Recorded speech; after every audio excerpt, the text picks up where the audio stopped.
Firstly, thanks everyone for having me today. It's a real honour to be here, to be honest, and talking about something I'm pretty passionate about, Murray Cod. Been just a little part of my life. You could arguably say that they've probably been the main part of my life in a lot of ways. Should have done it then, but today I want to basically talk about my background with Murray Cod, growing up on the Murray at Corowa, and I wanted to basically call this part of the talk of life with cod because that's what I feel it's largely been. But also, there's going to be a few pearls of wisdom. I hope that you get a lot out of it towards the back half of the talk as well. Just a few tips, just a few little rules and things I guess I live by a little bit fishing for these fish. I grew up on the Murray at Corowa. All my spare time was spent on the river, to be honest. Was very, very fortunate in a lot of ways. That my old man was pretty old school cod fisherman, to be honest. I'll speak very frankly about it. I learnt the ways of the river, fishing ways now that we wouldn't even consider. So fishing was always in the background, but as I was to go on to learn that the point at which I started to fish for these fish, you could say that their populations were at their all-time lowest. We all know that we've had a huge impact on these fish, and now we're starting to see a big recovery, and it's why we're here today to foster that recovery moving forward as well. Look, I'd actually like to say that was a typical scene growing up as a kid, like my little sister there on hose duty, just ready for me to tell that, look, there's a bit of blood that needs to be cleaned off a fish. Just to show how far this fishery's come. And look, I use the Murray at Corowa as an example because I do know it probably better than anywhere, even travelling around and things. But we largely caught these fish with green cord with a hook tied to the end, so they were the set line days. But at the same time, Dad and I were spending a lot of time bait fishing for these fish, and that's where I learnt so much about them. I think just as a little side anecdote, and just to show you how far this fishery has come, and it's not just the Murray at Corowa, I'm talking across the whole Murray-Darling Basin. As a 12-year-old kid, I had a reputation in Corowa as a kid that could catch a Murray cod on a fishing rod. I'd honestly caught 12 Murray cod up until the age I was 12. Now, that section of river, you're more likely to go down there and catch a cod than anything else. So yeah, we weren't to blame for the decline, but like Murray at Corowa, Goulburn, places like that, the biggest issue's been river regulation, and it's something we're trying to overcome as much as we can in the research space. But yeah, we were learning that we were part of the problem, and we had to change our ways. So yeah, I've touched on it already. Like it was the set line days. We didn't know any different. It was honestly, like I say, a reflection of the fishery.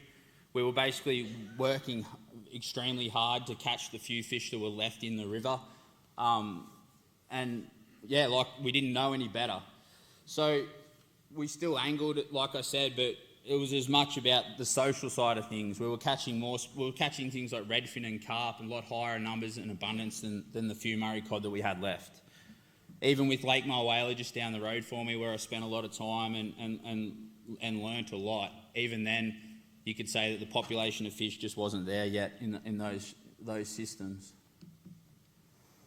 So what happened? I look back and think that I remember things like size limits getting introduced, and like I'm trying to say here, it was a real generation of change for us. So banning of set lines was a big deal. We started to respect these fish a lot more. We started to hear dribs and drabs about how things like big Murray cod were extremely important breeding fish. And we become inherently more conscious about how our individual decisions as anglers were impacting our fishery as a whole. So by that I mean, it went from we're only out there to catch a feeder fish to actually maybe we should consider things like letting fish go and things like that. So big cod especially, they were everyone's dream fish, but there was more and more public pressure being placed and value put on those big fish being left in the system. So I'm talking pre-size limit, max size limit, then we went on to slot limits and things we've got now. So the big shift though was that we become better and better at breeding these fish in captivity. So we could start to overcome the impacts of things like river regulation and previous years of overfishing and harvesting, like places lower down the Murray, for example. So these fish were becoming increasingly more available to anglers to catch, and now, like I said before, you're more likely to go down the river and catch a cod than anything else. And I just really wanted to just state how far we've come in such a short time. And I think everyone needs to just really just take that on board and think now actually we're in a much better place than where we were not very long ago. So JD touched on this. Personally, I wanted to make a real difference growing up on the river and seeing and travelling around as well and seeing how much damage, that we can't put it any other way, how much damage we've done as a society to our freshwater ecosystems. So I decided that maybe studying, going to uni and learning as much as I could would be a good way to do that. And I was fortunate enough, I did go on to work at Narrandera and then Snobs Creek after that. And both those jobs let me, I guess, travel even further around, especially the Murray-Darling Basin, and really get a feel for what was going on. Things changed, and we started River Escapes up, and to this day, I think the biggest privilege I have is taking people fishing and I guess not just so much trying to help them catch that fish or fish of a lifetime if we can do it, but it's as much about education, and I see a real value in that. The conversations, as most people here will know, that you actually have on the sheer fact that you're out on the water breaks down a lot of boundaries straight away, and you actually end up talking about things that you wouldn't normally talk about. And on top of that too, I also get asked a lot of questions about our fisheries and things. And to be honest, I'm probably educating people more in that space now than I've ever had the chance to, and it's a real honour. And I still do a bit of research. To be honest, I don't think I ever intend on leaving that space. You'll be able to. My better half's here today too. She's going to present her cod diet stuff, and now I'm lucky as well to work for Charles Sturt University these days. So I guess I've touched on it already, but I think it can't be overstated how much of a figurehead of a species of fish these fish are, and that's both for lure and fly fishing, and just fishing in general, to be honest. Now, just before the good old COVID come along, we were starting to really see that these fish were really starting to get, and they still are, to be honest, they're getting a lot of international traction. And early days, I was probably like a lot of people. I was like, oh, do we want the rest of the world to know how cool Murray cod are? And to be honest, we do. The reason for that is because it helps garner even more support from a wider base for these fish. And we've got fisheries managers here today, and to be honest, it filters all the way through that. And you probably know yourself, like we often look longingly into fishing media and look at these dream destinations. Well, now people are looking towards us for Murray cod. 20 years ago, that never would have happened. And it's another reflection of how far the fisheries come, that now we've got this ability to gain this international support and exposure. The guy there, I was lucky enough to take Jürgen there fishing.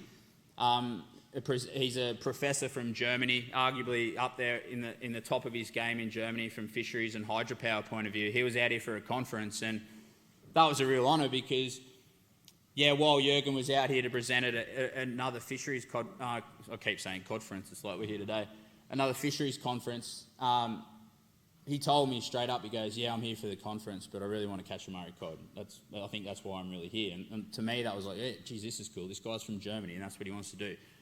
And then he gave a keynote speech, and surprise, surprise, that picture was the front cover of his keynote speech at that conference.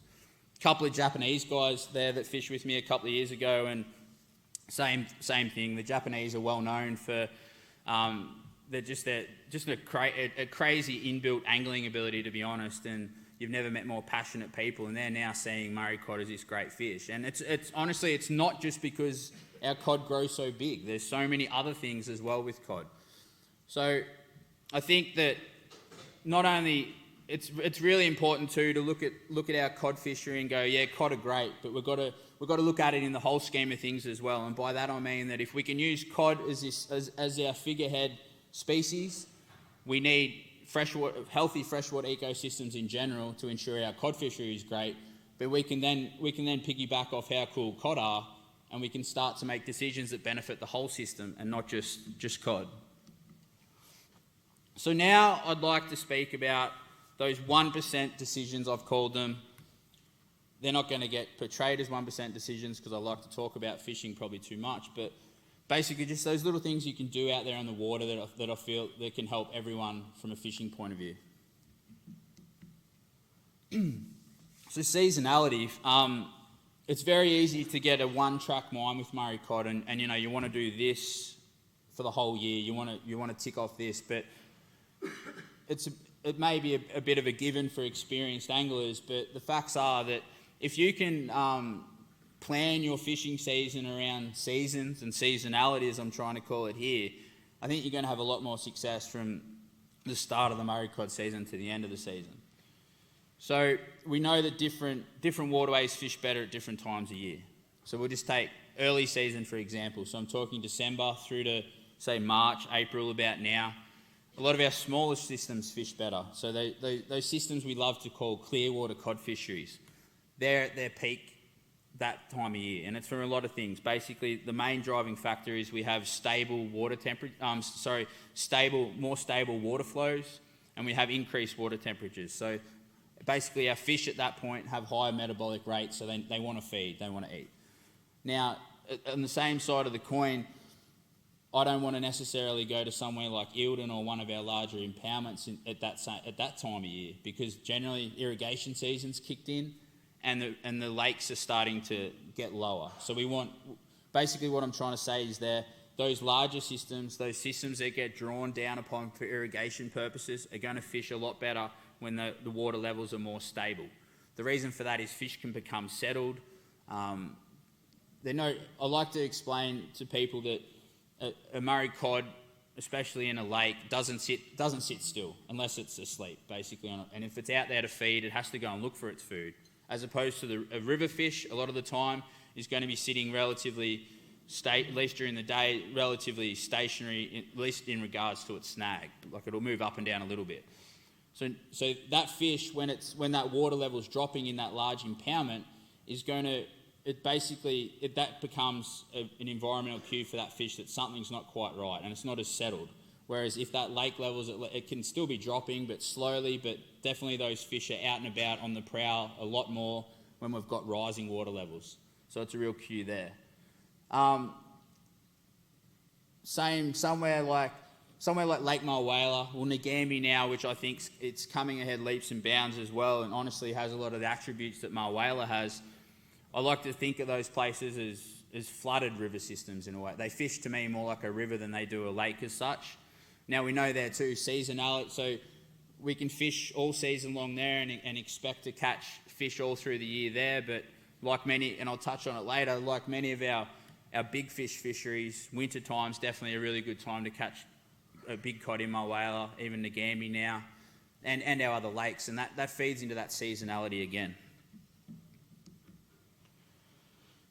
I think this is worth mentioning.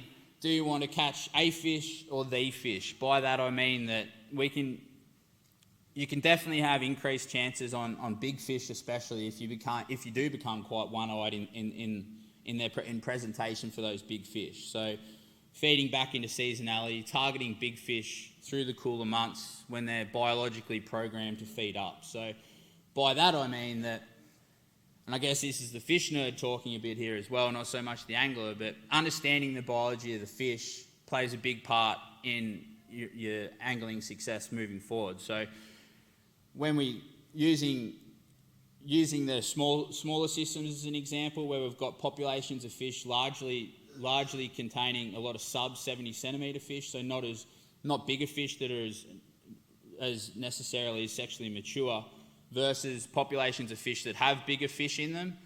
Those populations of fish with bigger fish with more bigger fish are going to fish better on the cooler months in the build up to that traditional closed season, with a difference with places like Eildon and that now. because those big fish are biologically programmed. They need to keep feeding intermittently through winter. The reason being they need to keep on good condition going into their spawning season. So that's why you're going to see a proliferation of photos on things like social media now through winter. And it is creating a whole another subset of cod fishing, which is cool. But at the end of the day, it feeds back into the actual biological requirements of the fish there. So using appropriate size lures or flies for the water that you're fishing. By that I mean, if touching onto that population of fish, if you've got smaller fish, a lot more smaller fish in a river, say, just rattle a few names off, Goulburn, Broken, although the Goulburn's getting a few good ones in it now, I must admit. Places like the Ovens. So where you know there's a lot of smaller fish, or if you know that the bulk of the prey items for those fish in those rivers are smaller, it just makes sense to use smaller lures in general. So by that I mean even downsizing things like your spinnerbaits, your hard bodies. You can still throw a swim bait, but I just don't think it's the best idea to throw a 200 mil long swim bait in a system where the biggest fish you might be lucky to see for the day is 70 centimetres. So not to mention that you can get very close to these fish in those systems too. So I think in those systems where, and feeding back to that, do you want to catch a fish or the fish? That's a good place to catch a fish, and it makes sense to downsize your equipment, or at least your lure size proportionally. I'm going to say it straight up though, never ever ever go crazy and downsize your equipment to the point where you're throwing real light gear that would be better suited to a golden perch, because the amount of times now that big fish are turning up where we didn't think there was going to be big fish, and it's a reflection of our fishery recovering, I think it always makes sense to upsize your equipment, as not upsize, but fish regular run-of-the-mill tackle that's going to at least handle that initial hit from a cod. Now, learning the available prey for the population of fish where you live feeds into that lure size as well. So a lot of those smaller systems, a lot of smaller bait fish and shrimp and things make up the bulk of the diet of the fish. They're not used to seeing real large prey items, so they'd be better represented with something like a swim bait. And I think above all too, if you start to think of it a little bit that way as well, it's going to build confidence in your decisions. It's not going to be one of those situations first thing in the day where you're like, oh, all these lures look great, but I don't know what one to tie on. Maybe break it down a little bit and think about, hang on a minute, what are the fish going to eat? That probably makes more sense to use something like that there. Now, I know I learnt more drowning a worm, or actually, I was only having this conversation with someone the other day that if someone had worked out that Murray Cod would eat a bit of cheese, my life would have been a lot less stressful trying to source bait, at least as a little kid growing up at Corowa. I'd love to know the man hours that went into digging things like barty grubs and catching yabbies before we even got out of the water. But what I'm getting at here is that, especially for younger anglers and newcomers, bait fishing is an amazing tool to learn the ways of the river.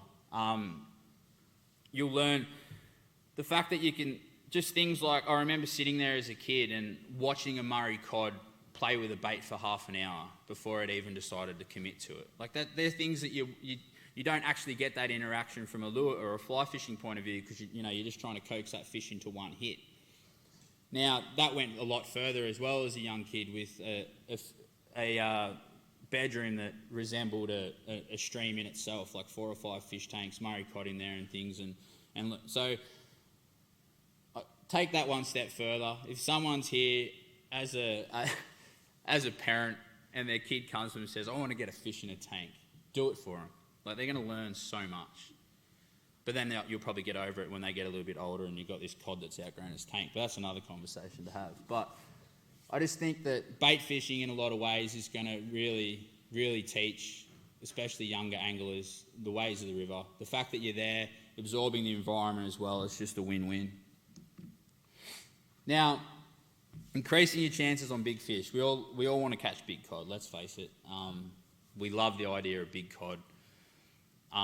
In a lot of ways, the reason we're here now is because we want to hear about things like big cod. But I'll be honest, I've got a business that a lot of the time's not really based around chasing big cod necessarily. It's just about chasing cod in general. From there, we can then go on to and then look for big cod. For me, feeding back into that seasonality slide as well, I very much plan my big cod trips around seasons. Big cod can turn up anywhere, don't get me wrong. And the old adage too that elephants will eat peanuts every now and again is very true. But you can definitely increase your chances on big fish, fishing for big fish. So feeding back into that, are you fishing for the fish or a fish? So it's not that hard to work out now what locations. We're definitely in the information generation. From when I was a young fella driving the boat for Dad, it was very closely guarded. Like stuff like if they find out where we're fishing this week, it was pretty tight-knit stuff. To now it's like, oh yeah, such and such caught great fish at Eildon, or the Murray's going well. Like it's very much the instant period of time. But that being said, I still think that you don't want to go off fishing reports too much. I think you're better off to make your own reports, and that's definitely the case with big fish. So target locations holding big fish at the right time of year. Sounds pretty self-explanatory, but I think a lot of people miss out on that. And by that I mean that our impoundment fisheries definitely fish better for big fish through winter. That's no secret now. But if you can narrow things down there, so like I said before, these big fish and impoundments are definitely moving around a lot more than we probably ever gave Murray cod full stop any credit for. They seem to be travelling long distances, and the other thing they seem to be doing, they're extremely bait fish orientated. Now, by that I mean, if you can, use your electronics to at least find the bait fish, establish where these fish are likely to be, and then fish around there. And every lake has its own stocks of bait. Somewhere like Eildon, what do we got? Roach, redfin, small carp are probably the three main dominant food sources there, and trout to a certain degree. So it's a great fishery for swim baits. Whereas even somewhere, then you could compare it to somewhere like Mulwala, and it's a different stock of food again. But there's definitely carp in there that those bigger fish are feeding on too. So think of it like that as well. Using appropriate size lures, same thing. Keying into the bait that you're trying to match, and use the right equipment. Make sure your day out there isn't too much a labour of love, especially when you're throwing these big lures at these fish, because if you come home completely beaten up, it's likely you're not going to want to go back there and do it again. Or maybe that's the thing that keeps you going. It's a personal decision. Now, identifying feeding areas. So that fish top right, I'll be very honest with that fish. That was a big fish out of Mulwala. Feeding into cod being extremely challenging fish when they don't want to feed. We caught one fish all day and that was it. So it was a pretty good day. But we had a short window, and what was very interesting with that fish as well, so it was an extremely tough day, wind and thing, like weather-wise, but what was very interesting with that fish is I went back there and measured it. That fish was only in 75 centimetres of water when it ate that lure. Now, this is one of those things that's definitely changed, I feel, in a fairly short amount of time. Once upon a time, we all wanted to fish those deep holes on the river or look for that deep water in a lake. I think you need to be aware that if the bait fish are there, in this case that fish was in an area looking for carp, small carp. By small carp, I still mean like those fish are feeding on like 2 kilo plus carp if they get their mouth around one. Be prepared to look for the food and then look for the fish, and at least be in those areas where you know the food is prime time, so at least early and late in the day. Middle of the day, I think a lot of the time these fish move deeper, but at least definitely put yourselves in one of those feeding areas where you think those fish are going to be capitalising on that at least early and late in the day. I do a lot of river fishing, probably more river fishing than impoundment fishing, to be honest. Now, we're definitely watching how fish are, I guess building up a knowledge base and seeing where fish are coming off structure, because Murray cod is still very much a structure-orientated fish and spend a bulk of their time in relation to structure. But you can still, especially in a flowing environment, you can still identify fish feeding areas off a snag. Now, by that I mean that if I'm approaching a log, especially in an area with visible current, so it can be some of the irrigation rivers we fish now through summer, they are belting along, and it's quite easy to identify where those fish are going to sit in relation to in relation to that structure. But by and large, if we can fish the perimeters of a snag first, so looking for that active fish. By an active fish, I mean a fish that's out there ready to feed. And it's very distinctive that basically if we're drifting down a river or something like that and we only have one shot on a log, I'll probably politely ask, I'll probably tell people more than us, to be honest, but get your cast on the upstream side of that structure first if you only have one shot at that snag, because that's where your feeding fish will be.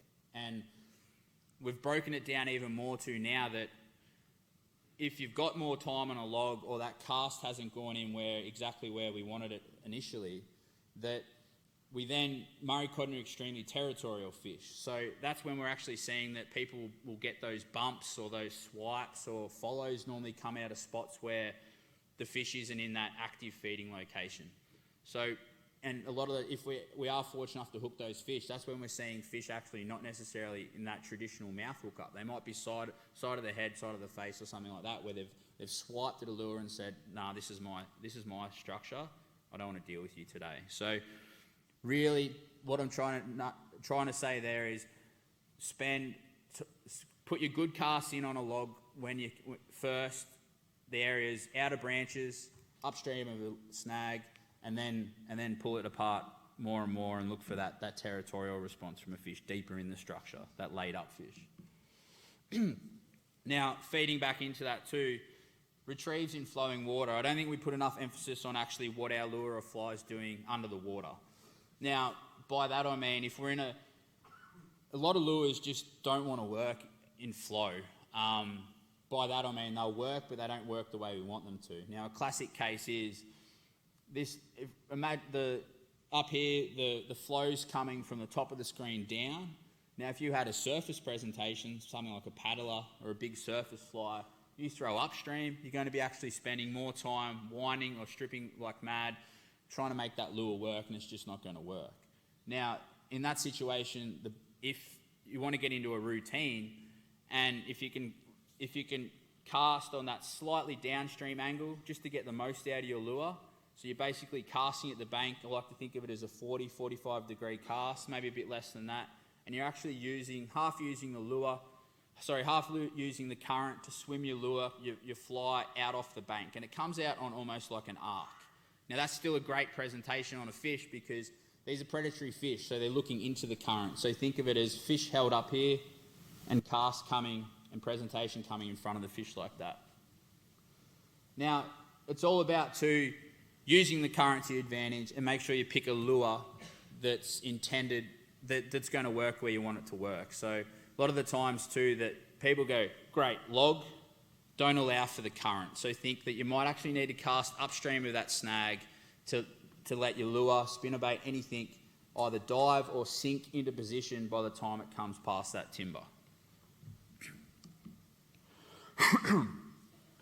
Now, retrieves in lakes. So this is playing back into those active fish out on the prowl looking for food. So we definitely get more of a response fishing that upper 2/3 of the water column. So by that, what I'm getting at is that fish that's not in the mood to feed is going to be laid up on its log or at least sulking on the bottom.